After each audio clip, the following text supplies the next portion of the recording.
history, right, from our past students' dissertations, as you can see from the statistics here, about 45% of our past students have used secondary data, either solely, right, 20% use that alone, 25% of them using it partially, right? So together, 45% of our past doctoral students have using them.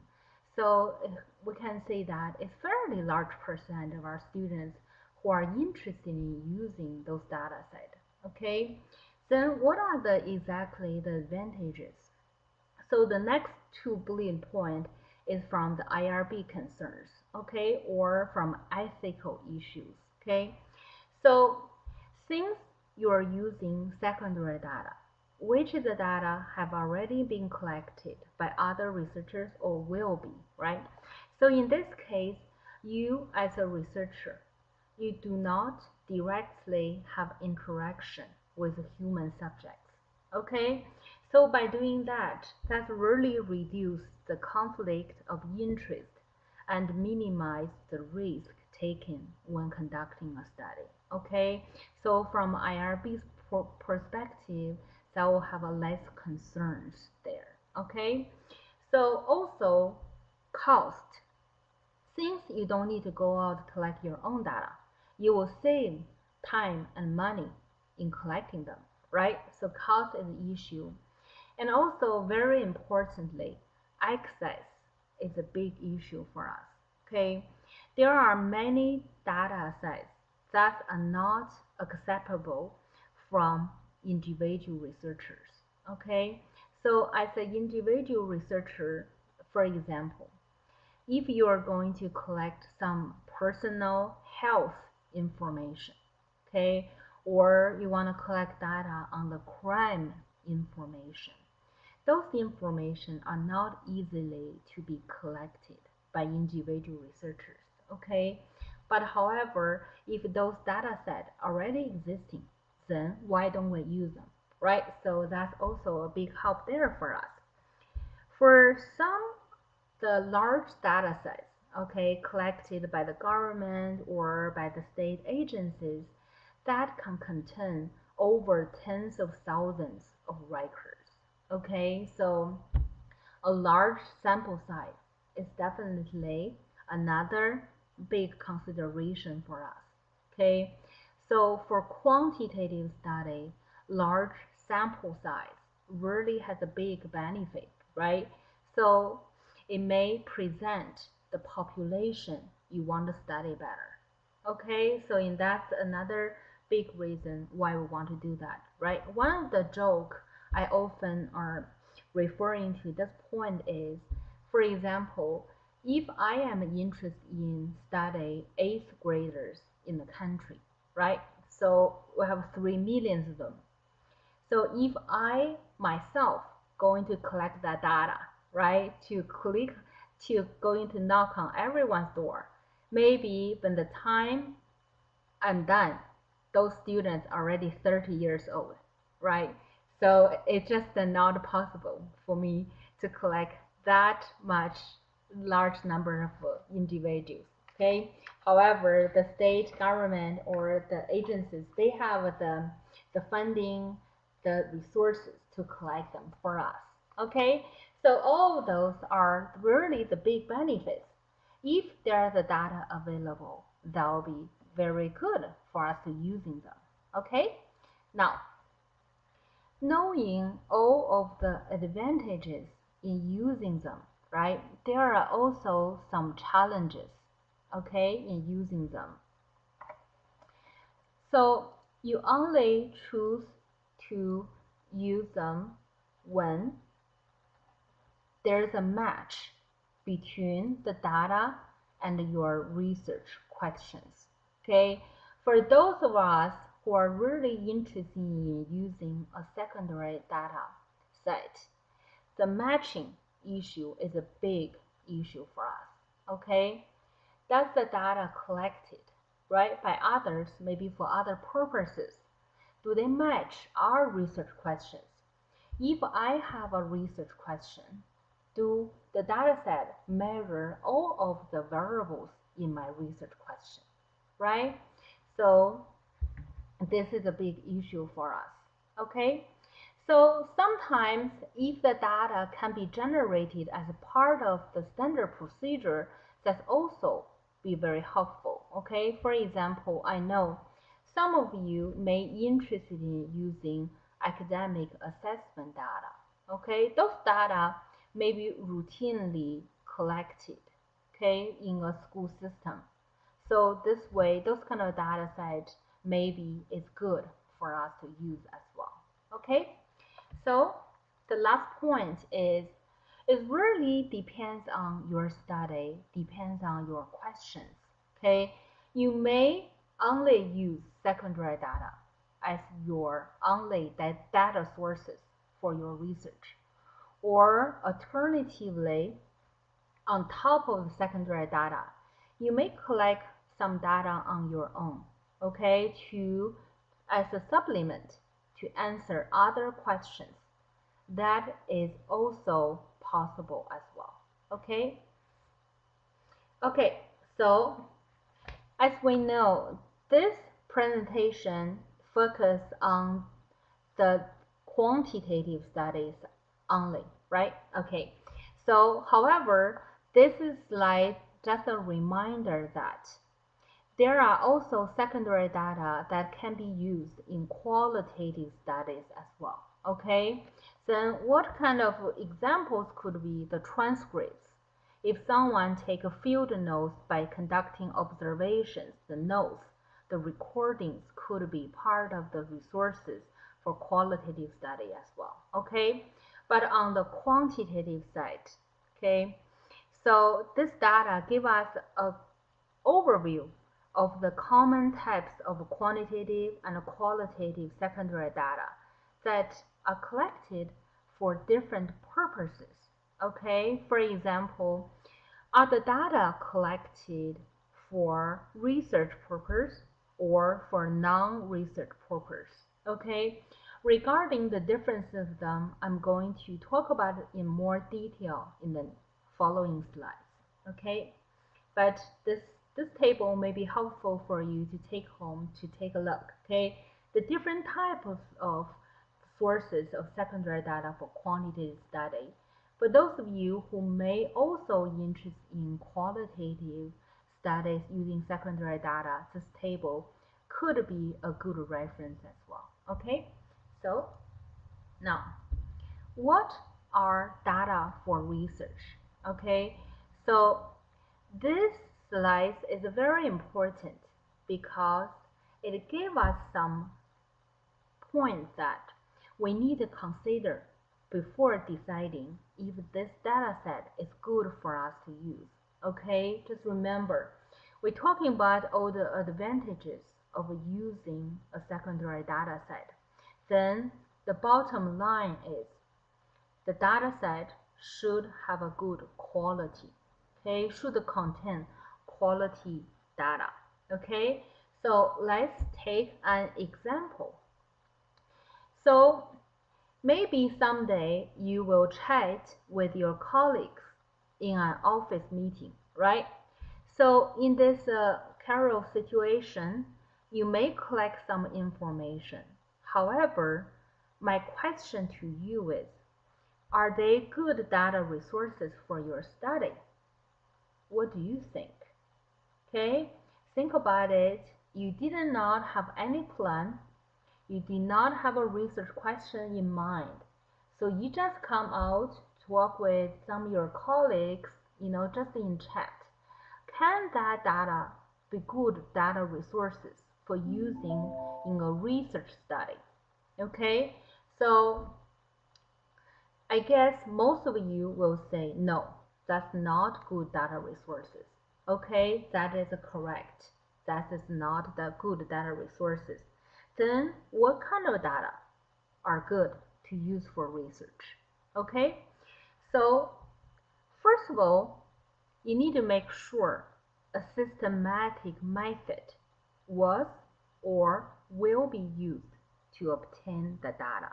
Okay, so what we mean by that?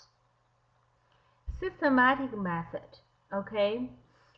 When you check some data set, commonly they may give you a data use manual. They may have some explanations on methodology the original researchers used to collect that data. Okay, then you should use those documents to check several things. Okay, to make sure if a systematic method was used to collect the data. Okay, for example, which sampling method did those researchers use? Okay, in quantitative study, we want to make sure the sample represent the population, right? Do they use, for example, random sampling, or they just use convenience sampling, right? That have a big impact on the quality of our data. And also check sampling criteria, right?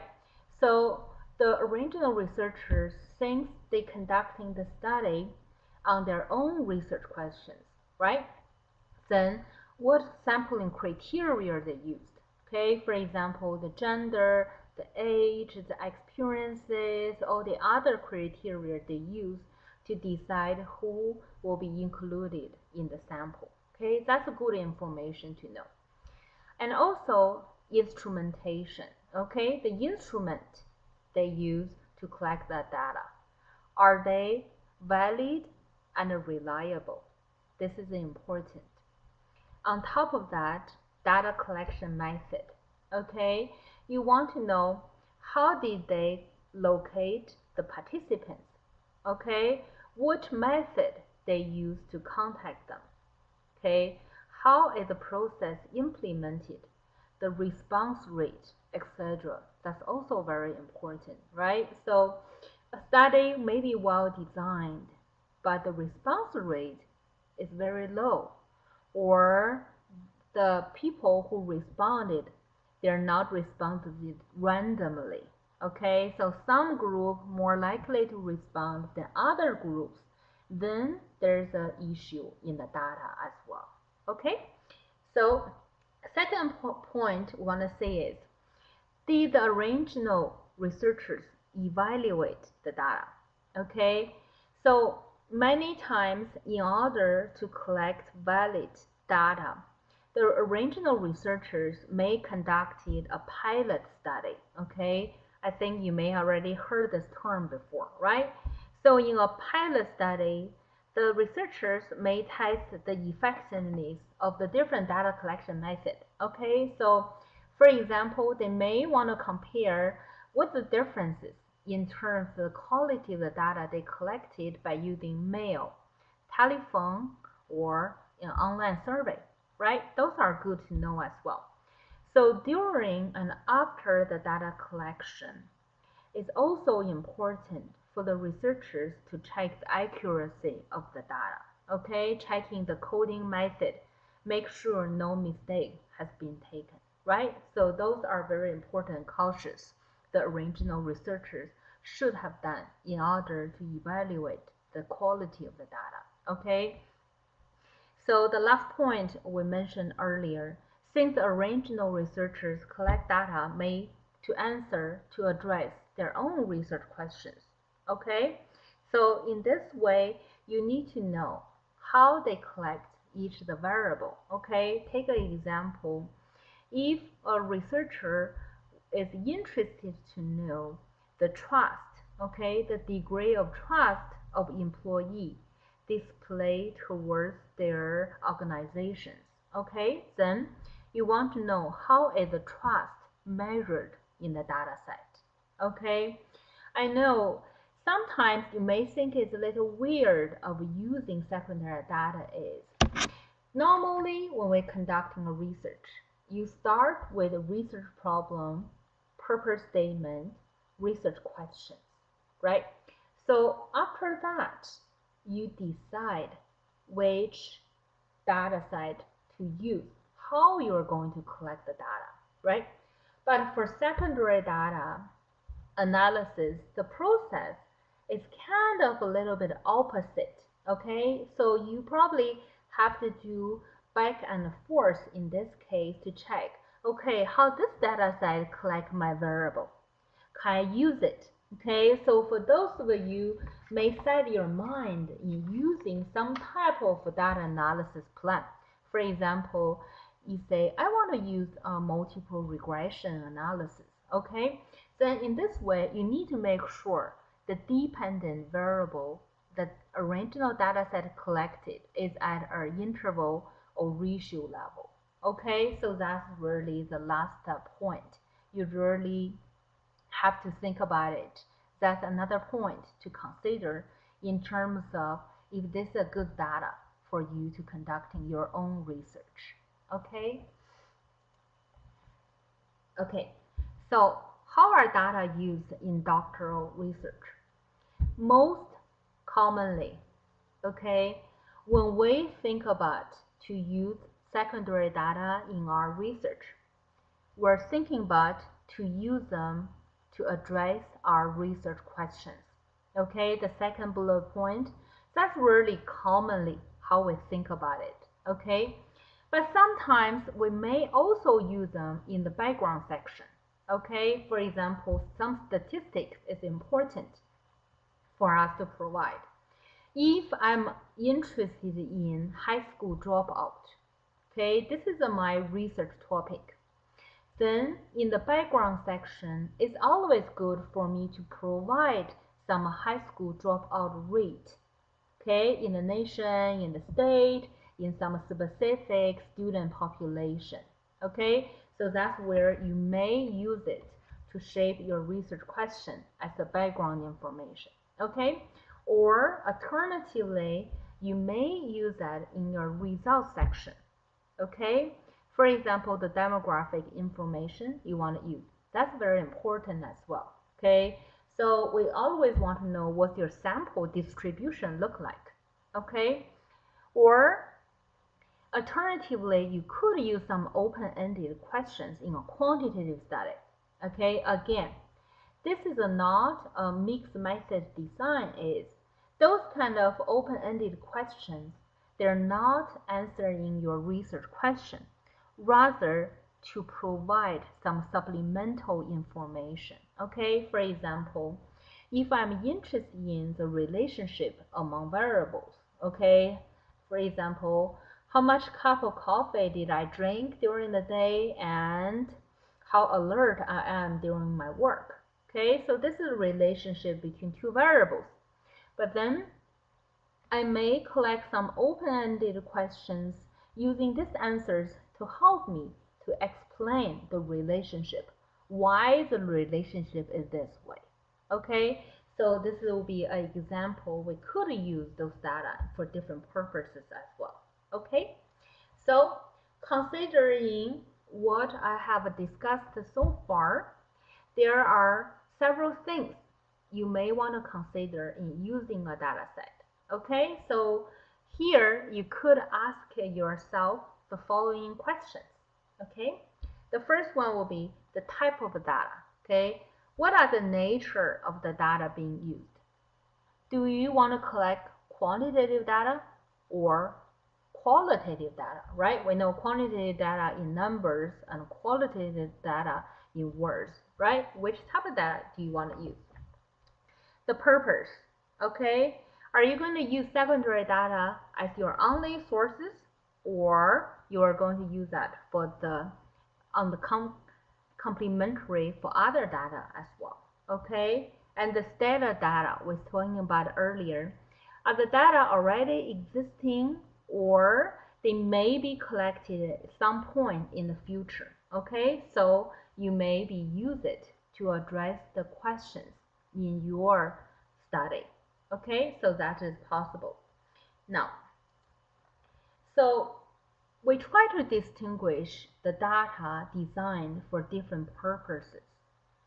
There are many data sets are collected by the famous organizations or the state government. For example, the NIH data set, okay, the Institution of Health, and the data set collected by NCES, so National Center of Educational Statistics.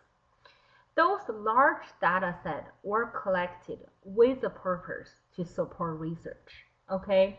So the original researchers who collect the data, they may not try to collect data to answer their own research question. However, the government fund these projects, so they collect the important information so other researchers can use them. Okay, for those type of data, usually have a pretty good quality here. Okay, but in the meantime, we also have a data is collected for non-research purpose. Okay, for example, you may have an organization collect employee data annually. Okay, so those data they're not using for research purposes, right? However, if the data they collected you found is useful to use, you could treat those data as a research data in your own study. Okay, however, extra cautions should be used here. Okay, there are many times we know we're aware of a data set because we work within an organizational business, right? So for example, in the employee data example, this company, maybe I work for them. That's the reason I know this data set, I want to use them. Okay? Then in this case, you may need to check the requirements for using the data. Okay? So which may include additional protections for privacy issue. Okay? So that's what we'll talk about here, the due roles. Okay? May need to be clarified. Another important aspect related to this type of data is you need to make sure the rigor of the data is investigated. Okay, for example, you want to know the sampling method, how the data was collected, the coding method, etc. Okay, go back to the slide we talked about earlier. Data for research should have those kind of characteristics. So if you're using a data set or collected for non-research purpose, then you need to use cautious here in using them. Okay. So state of data. Now, I mentioned earlier, for secondary data, we try to distinguish them out into existing data. Existing data means, let's say, when you propose to use the data set, okay? By the time you propose to use it, you pass ARB, by the time you're ready to use them, they're already there, okay? So they're existing data. But prospective data means it's going to be collected by someone. However, by the time you're proposed to use the data has not been collected yet, okay? So with that, you could say the new challenges associated with using prospective data. Okay, first of all, there are many risks involved. Okay, time could be an issue. When the time you're ready to conduct your data analysis, are the data available? Okay, because it's being collected by someone, you'll never know. Maybe there's some funding issue, there's some mistakes made by the data collectors. The data were not ready for you to use at the time you need to use them. Okay, so that part you really need to be add extra cautious. Okay, from your committee and IRB perspective, they may use extra caution in your proposal by using prospective data as well. Okay, so just like to point them out. Okay, so what are the common types of existing quantitative research data? Okay, public data set. There is a data set that we can use directly. Okay, they're available for us to use. Usually you could download them, you could check them fairly easily. Okay, but in the meantime, there are also some controlled access databases. Okay, for those databases, we need to know how to gain access to them, and you also need to know how easy it is for us to get permission to use controlled access databases. Okay, take one example. Some of the data set, the private data set hosted by NCES, okay, National Center for Educational Statistics, it have very restrictive requirements on who can apply for those data sets, okay, to use them. One of the minimum requirements is has to be a faculty member in a university, okay? That person have to have a doctoral degree. So if you as a student want to gain access to those data, you probably have to ask your faculty, your chair, to help you to get it. Okay, so that's one aspect to consider. Second aspect is how long will the application process last? Okay, so I have met one occasion is the student has passed the proposal, passed IRB, and sent in the request for permission to use the private data set. However, after 3 months, still not getting back from the agency on getting the permission. Okay, so committee from student side, that could cause trouble down the road. Okay, so you also can use some published research results. Okay, for example, literature review, meta-analysis. Those are good resources as well. And archived research data. Okay, in the later slides, Dr. Zhong gonna talk about ICPSR. This is a good database Walden provide for you. Okay, and also as a researcher, you may collect some data yourself previously, right? But again, for different purpose. At that time, you have a different research study. This time around, maybe you want to use it for your new research to address different research questions. Okay, so those are some of the common type of quantitative research data which are existing. You may choose to use. Okay, so next, we're going to introduce some of the different types of prospective quantitative research data as well. Okay, so my colleague, Dr. Jones, gonna take over from here. Okay. All right, thank you. Hi, everyone, and thanks, Dr. Liu. Dr. Liu will be taking over the chat. Thanks for everybody for putting in some great questions.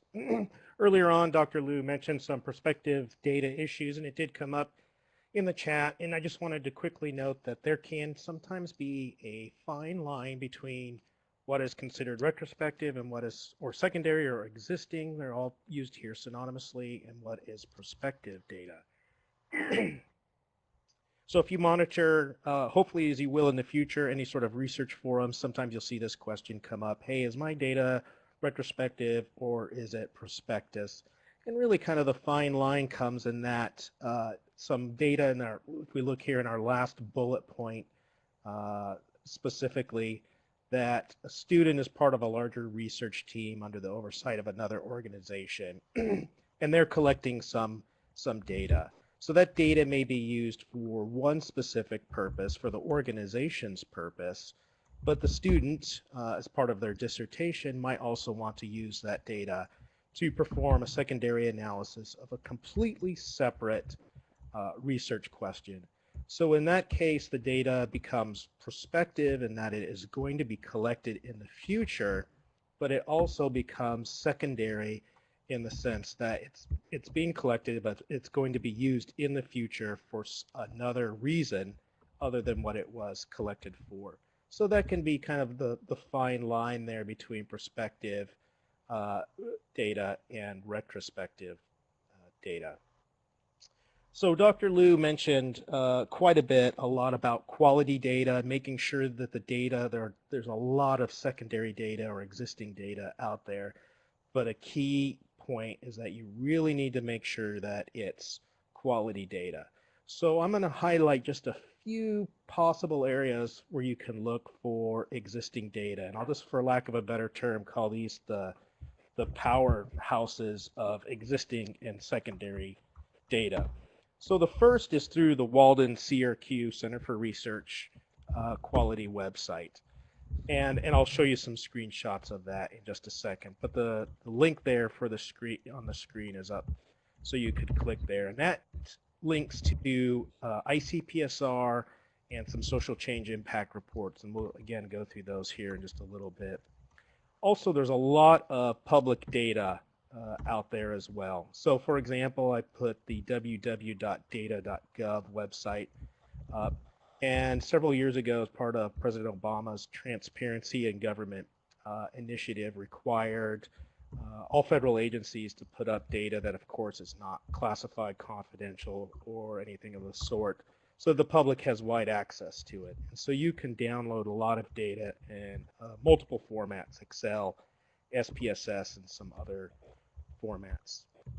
There are also other government and private foundation resources. So these might be local governments, state, county, local, that don't necessarily have an online repository for data, but they do collect data, perhaps often as part of the administrative process, maybe for some specific research that they're doing as well. And so you can go and contact your local governments, or also a lot of times local government websites, again, as part of transparency, will publish data as well, or put it up there for you.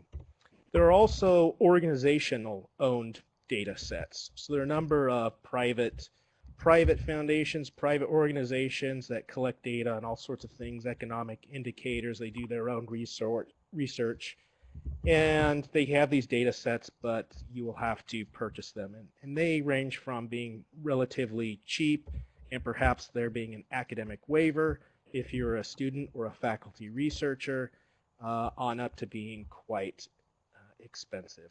What that home screen for ICPSR looks like. So there are a lot of resources here on this home page.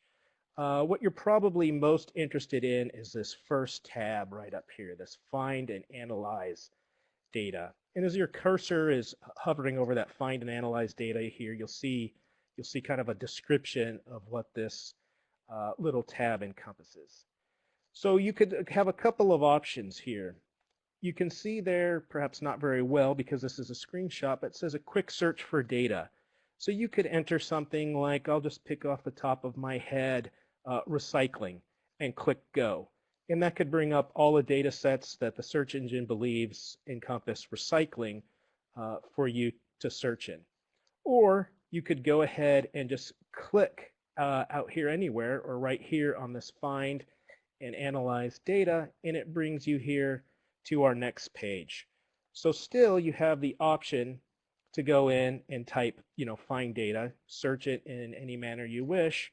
But what's also really interesting here is under these more search options, you can browse by topic, you can browse by a particular series. So when we're talking about series of data, some data are published based upon time. So things like the US Census, FBI crime reports, data are gathered on a regular basis, and those appear in here. So you could browse by these popular series, browse, of course, by a geography. If you know the particular investigator who collected the data when it was primary data and put it into here, you could browse by that. And of course, the list goes on and on. And also, I would like to highlight over here to the right hand of your screen some of the search tips. So you could be sure and click on some of those links about, okay, what you're actually looking for. And here's what's interesting. I think maybe the second bullet I'd just like to highlight here. I'm looking for data sets that contain specific variables. Because often when I'm working with people, students or faculty, they might have their question already defined and refined, and they're just looking for these specific variables. Perhaps they're testing a relationship, and they want to know if the data already exists out there somewhere and that it hasn't been tested. So why not look here? Also, Dr. Liu talked a lot about research questions and making sure that your data align with the research questions. Look at this third bullet point over here to the right. I'm looking for data sets that answer a particular research question. So I'm hoping, as you can see, it really is, the search functions are rather intuitive. It does take a little bit of time. You have to dedicate some time to trying to find what's out there, but I think they've tried to make it as easy as possible. So I thought I'd here just show you real quick the browse by topic. Forgive me, I know this is a little small, but we're kind of constrained here by the medium. Um, it's kind of difficult to read, but I'll just highlight a couple that it's broken down into some of these very broad categories. So perhaps, let's say category 5 is education, category 2 is community and urban studies. And as you go in here, and hopefully all of you will kind of investigate this a little later, once you click on each of these hyperlinks, they'll actually expand into a bunch of smaller areas. So break out, let's say education, you'll break that out into a lot of smaller areas that you can sort of refine your search in that manner. So once you find a data file that you're interested in, or just you'll see the title and there'll be a hyperlink, so you can go ahead and click on this. This is kind of what you see right away. So I just kind of picked this one at random because it was rather recent, sounded interesting. National Survey on Drug Use and Health, and this is one of those series data sets where it's reoccurring. So this is the one for 2012. Right away up here at the top, it tells you who the principal investigators are. So in this case, it's federal data. It was collected by a federal department, Department of Health and Human Services. It gives you a quick summary, which I think is really helpful in telling you rather quickly, is this going to be something I should investigate further? Maybe it's not meeting the needs and I should move on. Again, kind of constrained by what we can show you here. I just want to highlight over here the more info link. If you click that more info link, it will actually expand the summary. And again, going back to Dr. Liu's comments about quality data, that's where it will get into telling you kind of a purpose statement of the data. Okay, a random sample of X people was collected in this manner across this geography. So some of those specifics about determining the quality and what the data actually possibly will look like. Some of the documentation also gives you that as well. You have a link for a number of things down here in this shaded area. First of all, you'll see the code book, which is absolutely essential to the data. It details out what the variables are, but again, also reiterates typically some of that information about sampling and how the sample was conducted. Also, here we have the specific instrument, the questionnaire that was used. And here you can see there are a couple of different questionnaires, so you're able to see the actual instrument. And then under data, you're able to see the different formats in which it is available. So you can see I have a little arrow there directed to SPSS because most of us use SPSS. The university offers SPSS to students and faculty, so we tend to use that.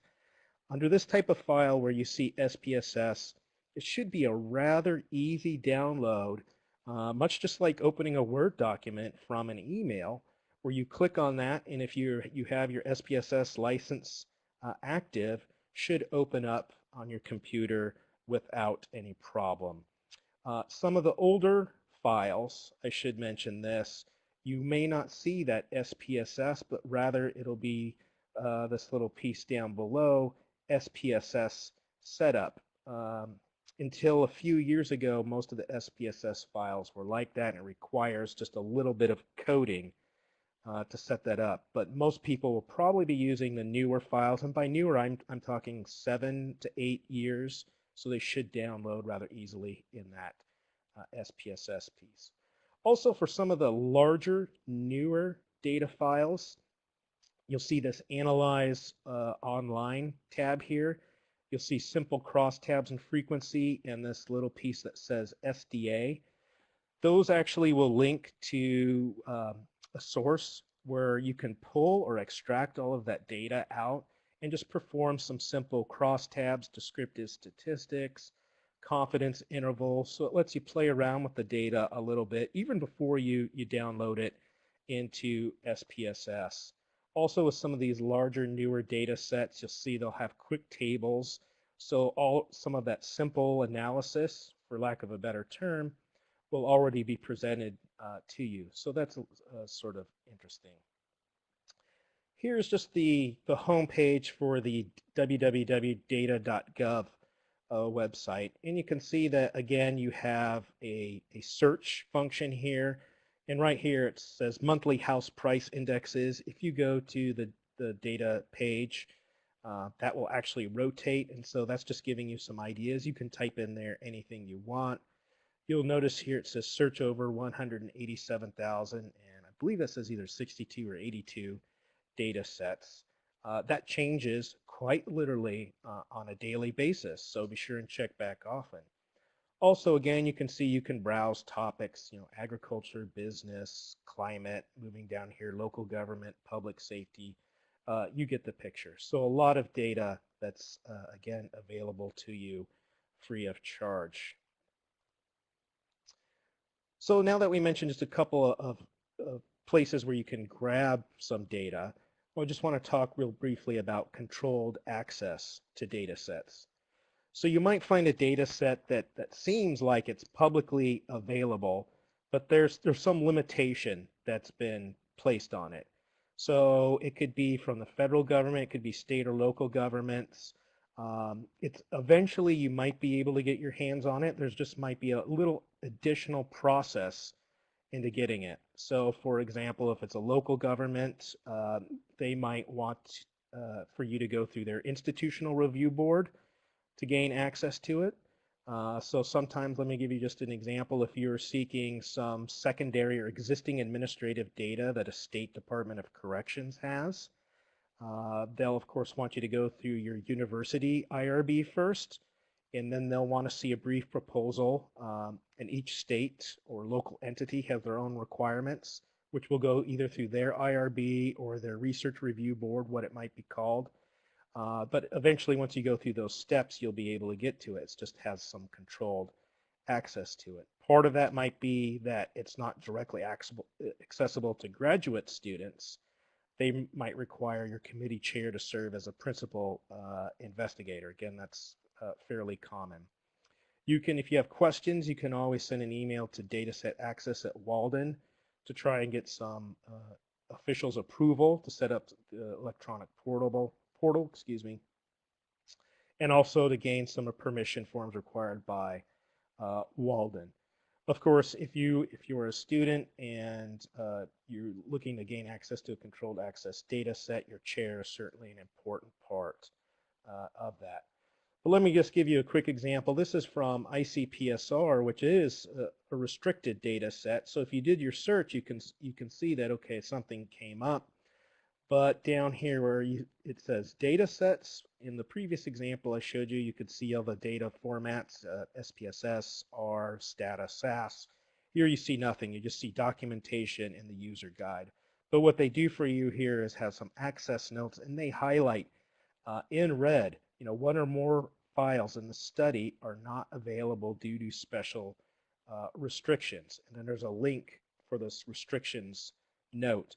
And this could be for a multitude of reasons. Typically, it's because there's some ethical aspect where the actual principal investigator who collected the data, primary data, has to hold on to it, has to have some access to it, and can only give you access under special conditions. And one of those special conditions might be, say, for example, a chair of your dissertation committee has to serve as the principal investigator. But often there are contact information for that person to gain access to it. Again, there's just an additional step that you have to take. Also point out that this specific data set is part of the National Archive of Criminal Justice data. Again, a very large repository of secondary data. But the nice thing about this is that all National Archive of Criminal Justice data goes into ICPSR. And there are a host of other large national data sources like this that are all compiled in ICPSR. So it's a nice one-stop shopping, if you will. So as part of that, in part of your preparation for conducting some analysis of existing data, be sure to obtain necessary documentation. Just because the data already exists doesn't mean you're free and clear of the entire IRB process. As I mentioned, you still have to go through the IRB process at Walden, If it's a controlled data, you might also have to go through an IRB or some similar process at the hosting institution. You also need information on things like weighting, a lot of specific data sets, especially large national data sets have all sorts of weighting to give certain weights to data based upon race, gender, all sorts of demographic variables. Those are often intricately described in the second point here, the code book, so it's very important to understand that code book. And also crosswalk with other data sets. A lot of recent data, large data, will crosswalk across data sets. So for example, I just mentioned the National Archive of Criminal Justice data.